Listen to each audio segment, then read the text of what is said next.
बहुत दिनों के बाद मैं फिर से आ गया हूँ आपके सामने एक भूतिया कहानी लेकर। इस कहानी का नाम है हॉन्टेड बेनेपारा ग्राम। आपने हॉन्टेड हाउस के बारे में सुना होगा, हॉन्टेड हॉस्टल के बारे में सुना होगा, हॉन्टेड हॉस्पिटल के बारे में भी सुना होगा, पर आपने कभी हॉन्टेड विलेज के बारे में सुना है?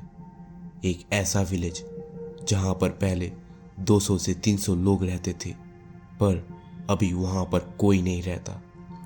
पूरा गांव अब सुनसान खंडर बन चुका है। यहाँ पर लोगों के पक्के मकान हैं, पक्की सड़क है, इलेक्ट्रिसिटी भी है, एक मंदिर भी है। लगभग एक गांव में जो जो सुविधा होनी चाहिए वो सब कुछ था इस गांव में। तो इतना सब कुछ होने के बाद भी ये गांव आज खाली क्यों है, हम आपको इस वीडियो में बताएंगे। इस गांव का नाम है बेनेपारा ग्राम, जो वेस्ट बंगाल के आसनसोल डिस्ट्रिक्ट में है। ये गांव एक हरा भरा गांव था, पर इस गांव का एक रास्ता घने जंगल की तरफ जाता था। इस गांव में सबसे बड़ी एक दिक्कत थी कि इस गांव के जंगल पर आए दिन चोरी चकारी और लूटपाट होती थी। इस गांव के जंगल में लुटेरों का अड्डा बस गया था। धीरे धीरे क्राइम इतना बढ़ गया कि अब मर्डर भी होना शुरू हो गया था।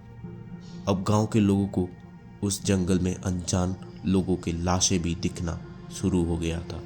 लोगों ने अब जंगल जाना बंद कर दिया था, पर हद तो तब पार हो गई जब लाशें रेलवे लाइन पर दिखाई देने लगी। हर रोज किसी न किसी अनजान आदमी की लाश पड़ी रहती थी। पुलिस ने उस जंगल जाने वाले हर रास्ते को बंद कर दिया था, पर तब भी हर रोज रेल की पटरी पर लाशें दिखाई देती थी। आपको तो पता ही होगा, नेचुरल डेथ ही आत्मा को शांति देती है। अब धीरे धीरे इस गांव में पैरानॉर्मल एक्टिविटीज भी शुरू हो गया।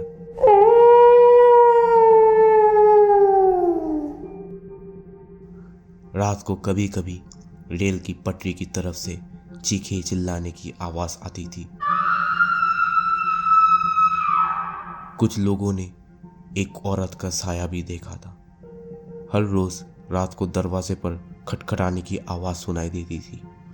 जब वो लोग दरवाजा खोलते तो कोई नहीं दिखाई देता। उस गांव में एक पागल आदमी था। अचानक एक रात को वो बहुत एबनॉर्मल हरकत कर रहा था। जब लोग रात को अकेले उस गांव के गलियों से गुजरते तब ऐसा लगता था कि कोई उनका पीछा करता था। रात को अजीब अजीब आवाज भी सुनाई देती थी। अब गांव वालों ने फैसला लिया एक पंडित को बुलाने का। जब पंडित ने गांव पर प्रवेश किया तभी ऐसा लगा कि गांव में एक तूफान आ गया। बहुत तेज हवा चलने लगी, बिजली भी चली गई और चारों तरफ अंधेरा और बादल भी गरज रहे थे।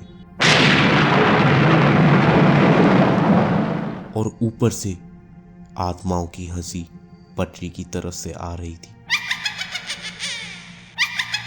पंडित भी अंदर से डर गया और गांव वालों से कहा, जितना जल्दी हो सके इस गांव को छोड़ दो।